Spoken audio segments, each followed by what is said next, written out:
The Gaokao, or the National College Entrance Examination, carries loaded implications for what is China today, and has changed the fortune of millions of Chinese individuals since 40 years ago, when the chaotic Cultural Revolution was brought to an end in 1976. Late senior leader Deng Xiaoping decided to change China by changing its educational institutions and suspending the lifelong leadership of senior government officials. This year, 9.4 million students took the examination. What does this mean for the most populous country and most dynamic economic powerhouse in the world? Job creation remains a top priority for Premier Li Keqiang. To review the Gaokao history and challenges lying ahead for the Chinese economy, we are happy to be joined in the Beijing studio by He Jing, a partner at Angier Law Firm, Dr. Wang Huiyao, who is the president of the Center for China and Globalization, or CCG, and Professor Li Jindao from the Beijing Foreign Studies University. That's our topic. This is Dialogue. I'm Yang Rui. But before we get started, let's look at this. Starting June 7, a total of 9.4 million people in China have begun taking the Gaokao, the annual National College Entrance Examination. The Gaokao is extremely important. It is one's first step in pursuit of a professional career. In China, especially in the past 40 years, Gaokao was regarded as a very important event. This in its large population. For a long time, it was taken as a fair way to select talent. However, with the development of society, the admission rate has increased, and the Gaokao is not the only way for Chinese students to enter college. Nowadays, some of them choose to study overseas, join the autonomous enrollment, or study at technical schools. And I think that at these questions like Gaokao, they neglect the activities or like your personality, but only the grades. So I think that like going abroad, they may respect me in this case.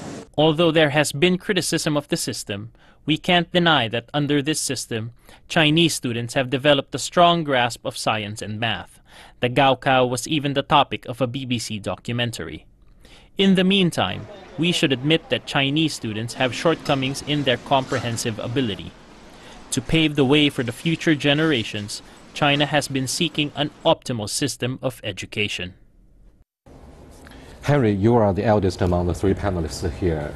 Could you tell us what happened 40 years ago? What was it that impressed you most that could bring back all the good or bitter memories that you went through personally 40 years ago? Yeah, I think well, this year, is the anniversary of 40 years anniversary of Gaokao. Actually, I mean, 40 years ago, I was at this time I'm still in the countryside. In far village in the Sichuan, remote village in the Sichuan province, where I remember very well. In that year, actually in October. Yes. I was still resting. After hard labor of the day, I was just hopelessly staying in my room. You were just yet another one of the farmers, right? Yeah, one of the educated, down-to-earth farmers. But then the loudspeaker from the People's Commune actually announced a news of the entrance of college examination going to be restored. You got the news from the loudspeaker. Loudspeaker. In the village? Yeah, there's nothing. There's no television, no WeChat, no mobile, nothing. So I heard this news at first. I didn't believe that, but actually it is an announcement from the commune's loudspeaker, which is normally is true. So and then it was only 2 months given for the examination to happen. But how could you make up your mind so quickly to attend the entrance examination? Because you were ill prepared, I'm afraid. Oh, absolutely, yeah, because actually, we were well, there was a little bit of hope. So the only thing I followed actually during my labor years in the countryside was a lesson into the broadcasting of the radio for the English teaching program. So I often one province after another. I mean, I still tuned in to different radio teaching program. So kept my English open. So I think that time is it will take a while to decide whether should I go to the science and technology subject or should to liberal arts, or whatever. So finally I decided, let's do English. Probably that's the. So He Jing, what could you share with us the most interesting experience about Gaokao? Actually, I couldn't sleep. That's what I really remembered. My years, I took the exam in 1991. So our year is probably like more normal compared to Henry. I think the first 3 years is very special. Then for the next 19 years, for our generation, we have all the education, like a normal education. Then we pass this very tough exam. After 1999, the sort of opened the door, allow more students, right, going to the college. But we're very proud to think our 20 years, that period is probably we have the hardest exam. So no wonder I was very stressed out, really couldn't sleep. You enrolled at Peking University, one of the most prestigious universities in Beijing. That's the equivalent of Harvard or Oxford. But what was it that made you one of the lucky few? Only because you had a sleepless night? Actually, that didn't work. I actually was very lucky, in fact.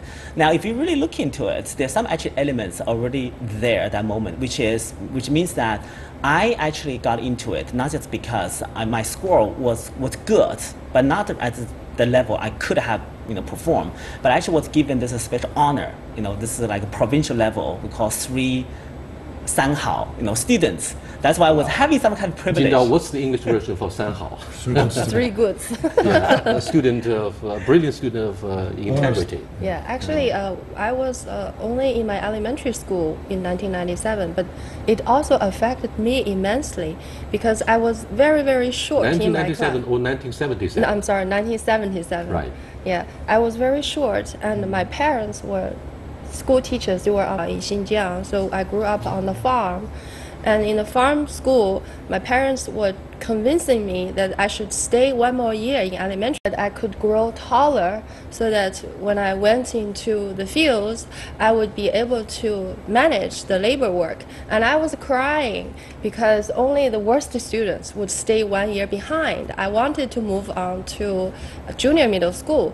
Then, at this moment, we heard again from the loudspeaker, the Gaokao was restored, and I was happy. My parents said, well, you're lucky. Maybe you don't have to stay 1 year behind. So, yeah. So looking back, what does it mean to have resumed the national college entrance examination at the national level years after it was suspended during the Cultural Revolution? I think this is probably the greatest decision, actually also the first decision of Deng Xiaoping. When he resumed his position in 1997, the first decision he made is to restore the national college entrance examination. A lot of people are against that, actually. He wants to break a tradition of a decade long, and also... You mean he has met strong opposition? Strong opposition. Wow. And people say, oh, it's too late.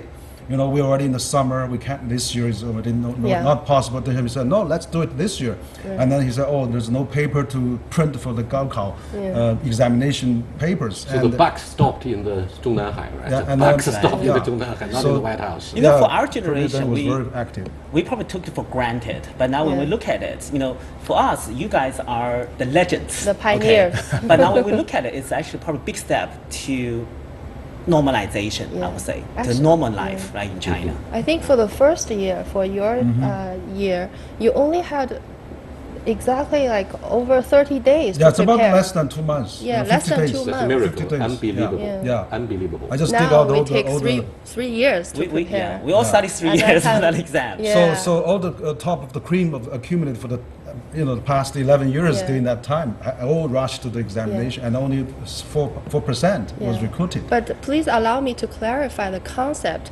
The restoration of Gaokao was just one thing that took place in 1977. The other, actually equally important thing, was the expansion of higher education. So I would not call just the restoration of the national entrance exam. I would say in 1977 it was the normalization of higher education, which entails two things. First is the recruitment of students through this nationwide standard exam. Second, it was the expansion of all colleges. Actually, a lot of new universities and colleges opened up in 1977. I would actually go even higher for that. Yeah. I think the reform and open door policy started with Deng Xiaoping. Actually started with two policies related with education. For the reform policy is to have this national entrance examination restored. For the open door policy Deng Xiaoping said, let's send a student to study overseas.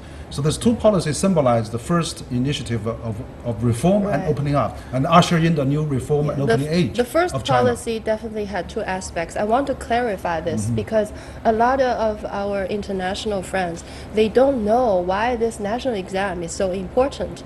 They mistook the fact that a lot of people could get into college before 1977. It was only the difference of the exam. Actually, it was not the case. It really brings back the merit-based system. Yeah, I remember. Back into China. Yeah, the first year, the student body increased by 1/3. So originally they planned to only enroll 200,000 students, but then there were too many students applying for entering the exam. So eventually it expanded to 270,000. And so within a matter of 2 or 3 years, the student body of college doubled or tripled. So without the expansion, it's impossible to accommodate this high demand. We were all beneficiaries of Western education somehow, because we all studied in United States or European country. After graduating from the Chinese university now, just let me raise one follow-up question on what happened towards the end of 1978, just a few months after the conclusion of the third plenary session of the 11th National Congress of the CPC Central Committee.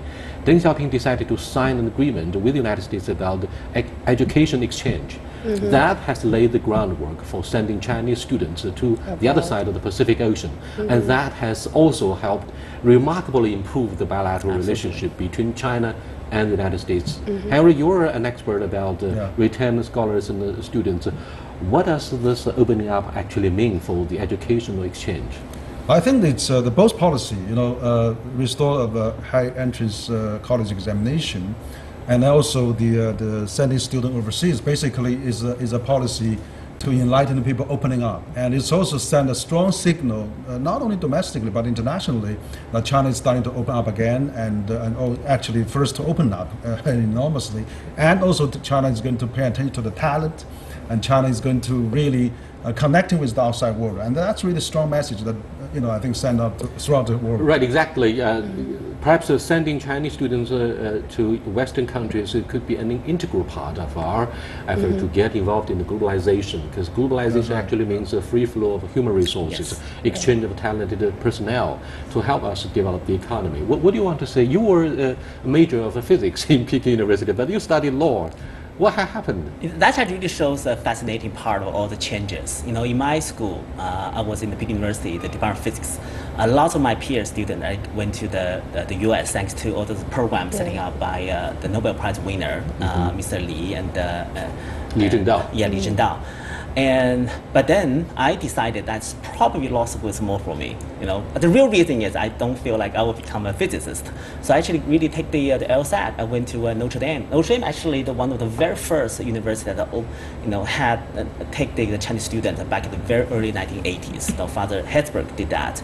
So that shows that we have a lot more freedom even back in 1997. We have students now even going to the U.S. to do law school. Right. What happened in the 1980s would often be compared to the Enlightenment movement in China, which, however, ironically culminated with a tragedy in 1989. But the books on philosophy, politics, history, literature started to inundate the shelves of bookstores in Shanghai, where I studied for 6 years, literature and journalism being two of my majors. So what could you brief us about in terms of enlightening and emancipating minds of young Chinese whose future was remained very much uncertain in those days? Yeah. Well, actually, that aspect really fulfills a very primary function of higher education in any society. Well, there are several major functions of higher education in any society. One is to promote social change. So how do you promote social change? You have to train high-tech people. You have to let them have new ideas, new philosophy, new social values. The other function is to instill social norms and also to maintain social order. And the third function is to bestow social status. So higher education fulfills all those basic functions. So with the normalization of higher education in China in 1980s, all the colleges and universities are performing all those functions, including learning new ideas, challenging established philosophy and established ideas, and challenging old systems, and learning new technology, new knowledge. So I think in the 1980s, the most important motto or slogan is from Francis Bacon: knowledge is power. So it was not revolution is power. So I think Gaokao played this very fundamental role of ideological revolution in China. So University students Yeah. were jewel of the crown Right. in education for most of the ordinary folks in the Chinese society at large. But in those days, I'm afraid, liberal arts was not taken very seriously by university students and indeed the teaching staff. Why, Harry? Well, I think one of the reasons Because there was a popular assumption in those days, 学好走遍天下都不怕. Yeah. You need to study maths, physics, and Right. chemistry in order to have a bright future.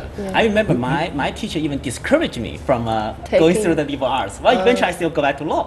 Yeah. well, you remember. You know, Only the- not so smart students will choose liberal arts. Yeah. Right? That was the impression. That was the strong feeling of being depressed in the early 1980s. And Well, you remember that, at the end of the Cultural Revolution, actually even at the beginning as well, we had the full modernization, modernization of yeah. science, Yes. technology. So there was Thanks a lot for of, mentioning that. There was a lot of emphasis on science and technology. Right. So at that time also, the people were thinking, China was backward because Right. we're falling behind on the science and technology. That's why all the universities were giving a lot of emphasis on the science, technology, and also when the recruiting was, students were thinking that also the hero of Chen Jingren, a mathematician, Yes. was was national hero. So all those I think play some role at why people choosing to study there. But later on they found that the humanity, the liberal arts actually is even more important. To anticipate to liberate the mind of the people. So I think that gradually Well, changed. I'm not even now. sure liberal arts now are popular even now. Still, now people right, switch to Business. the business school, Yeah. okay, finance. Yeah. Or even Finance. some of them more and more are studying law outside China. So at least aspects. there is emphasis of liberal arts now. I mean, for some school, and then that's also for some foreign schools here as well. So I think that the opening up of the entrance examination after Cultural Revolution was actually laid foundation for the globalization of China, and also trained 100 million college but students in China. I remember That's enormous. on the other hand, yes, the emphasis was placed on sciences, primarily because of the policy of the four modernizations. But I think the Beida students majoring in Chinese language and literature and history, they had their golden days in the early 1980s. Because they at that time people felt that the smartest students would go to the Department of Science. I'm sorry, the Department of Chinese and History. But I think their days are gone. Well, No in more those years, glory. actually, almost all No the more disciplines glory. are honorable, okay? But now Yeah. there's more competition. But actually, I just took back some of what I just said. A friend of mine just told me her daughter is going to the US to study art design. No, this is not just one single instance. I see more and more people now studying That's art, true. designs, something very special from Yeah. their parents' generation. Music, art, drama, a lot Or of journalism. students. Journalism. I You've think been also one of the Right. beneficiaries of liberal arts. So you're watching Dialogue with Li Jingzhao, Henry Wang Huyao, and He Jing. We're discussing huge impact of restoring Gaokao national entrance examination 40 years ago upon the modernization drive of China. It makes China become what it is today. And perhaps that has also changed the world to a large degree. We'll be back in a short while. Stay with us, please. Welcome back. Today, we have raging debates as to whether higher education could provide people, rural and urban alike, with equal access to education or their future. Now, some say that the national college entrance examination used to encourage or provide young people with golden key to their bright future. But today it's no longer so. In fact, it stifles this diversity and creativity. Upward social mobility has been stifled by some unhealthy social connections, like your father who worked for the government as a senior official, or who has developed a far-flung network of social connections, resources, 关系 to a large degree. That will be very helpful. Today, young people, particularly those from the underdeveloped areas, have been left quite disillusioned about what the future might be like for them. What do you think of, say, for example, the enlargement program, enlargement of the enrollment program for universities? Was it, or is it a curse instead of a blessing for young students? Which time period do you refer? Particularly after the enrollment enlargement program was initiated quite a few years back. 1999. 1999, yeah, I think that's the year. Yeah. Well, at the beginning, I think it played a more positive role than a negative role, because if you do not enlarge the universities, then a lot of young people will be looking for jobs, and are the cities ready to provide that many jobs? So by bringing them into universities and colleges, then they will be better trained for more demanding jobs, for more high-tech jobs, and it will also delay their age of seeking employment. So at the beginning, I think it played a positive role. But today, tertiary education becomes increasingly controversial for at least one reason. Whether tertiary education would prepare students for good job opportunities, or does it serve to prepare you for the basic theories on some of the disciplines?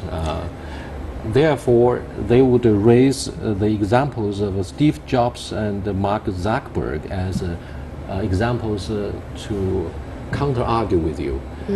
Without the proper tertiary education, you could still succeed, particularly after Premier Li Keqiang encourages the development of entrepreneurship or spirit of innovation.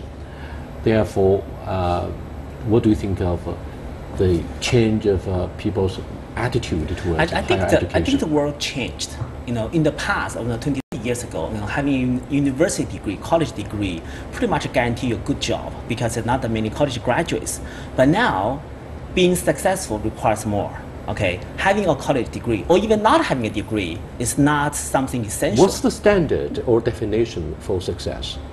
Okay, there are quite a few criteria. Okay, right? People you can really having a good quality of life. Your take on the standard of success. Do you mean being a professor of a prestigious university, being a scientist, or a renowned journalist, a rich lawyer? Well, I think there's a professional standards for all kind of accomplished personalities and people. But I will come back to your question. I think that there's basically two problems. I don't think that Steve Jobs and Zuckerberg, the cases are relevant actually. Representative. Yeah, because there are always ones like that. I mean, even in China. But I think the problem for China's education system today, there's two basically. I mean, I remember when I was in the countries, I took the exam. Basically, that was open to everyone, right? I mean, now and the rural kids have a chance to go to higher education is diminished actually. Yes. Is a few percentage of people. That's probably not true. And less incentive. actually, on the other hand, also, the education system needs to be reformed because now you see China has gone tremendous changes in all fronts. But education-wise, I think that we need some international collaboration as well because China economy is opened. China's all sectors are opened, but education is not. There's only about 10 actually, less than 10 independent foreign university operating in China. So we should have more international collaboration, just like we did the JV with the foreign enterprises in the 80s. So I think if we do that, if we have the Chinese university go global, and have more foreigners to come to China, have a healthy competition, I think that can raise a lot of international standards. But here is the issue. By the end of the day, China also suffers from severe brain drain. China has the largest outflow of talents in the world. Additionally, the number of students who choose an overseas education over Chinese colleges has surpassed 13 million. Exactly. That's the problem. All those migrant children, they don't have a qualification to take exam in the cities. They all went to foreign countries to study. That's exactly China's student study abroad is abnormally high, because the rural. Well, for parents have as no an chance to employer, do it. we rural parents actually cannot see- afford their Well, Right, there that's are another issue. some well-to-do here. Some, Yeah. like the generation of those parents who have fought well and established themselves economically, even though they are not deprived of the rights to Yeah. go to university. They can now send the school to the private schools, and then they can go abroad to But study. does a certificate of apprenticeship or a Western university guarantee necessarily a bright future when those students finish their study in European and American countries to seek a job? Yeah, probably better That's- opportunities. As an Better employer, opportunities. probably as an employer, we're not hiring more and more people. Is that and because having of their having an command of good overseas English? education? Is that because of Well, the good ba- command of that's English? right. That's my Basically- definition of success. For me, the success of higher education is to turn students into qualified global citizens. So if they That's get very high standard. Yeah, I mean, to be globally aware of a lot of issues in China and outside China, and to Well, have basically, specific knowledge in certain field. However, Yeah. maybe we are barking at the wrong tree. We only talk about what we call the tertiary education. What about the example of Germany, which emphasizes so much, so overwhelmingly on the importance of vocational schooling, which is held responsible for the training of a skillful labor force? Because China remains the largest manufacturing center of the world. We need more skillful workers instead of students from Peking University, Beijing Foreign Studies University, where you only have the prospective I professors. think that's one of the side effects that we have, raised so many vocational schools, upgrade them into university, into college, which actually we lost the vocational school basis on that. Right. Because But I China think actually that could have a eventually lot the of market that. economy is going to have an impact on that. From what I heard, that the more and more very qualified engineers workers are coming out of the Chinese vocational training program these days, because now our factories, our company demands more skilled workforce. I think the market is meeting that part of the demand. If it's not right now, probably over I maybe think the 3 more years, policy it's has gonna some come in. has some problems to direct, giving the resources, giving the support, giving the orientations, giving the narratives to support the new generation of vocational talents, which is, I think, China is heavily lacking on that. Yeah, I And, think it's yeah. also because of the sole emphasis on the Gaokao examination system and the sole emphasis on government-run, state-owned universities and colleges. So if we can allow more private universities and colleges to develop technological schools. Maybe online education should provide more of those from underdeveloped and unlucky, Yeah, that's a good unfortunate families with equal access to good education. With that, we come to the end of a very enlightening discussion about how the resumed national entrance examination has been helpful in shaping the future of China. I'll see you next time. Goodbye.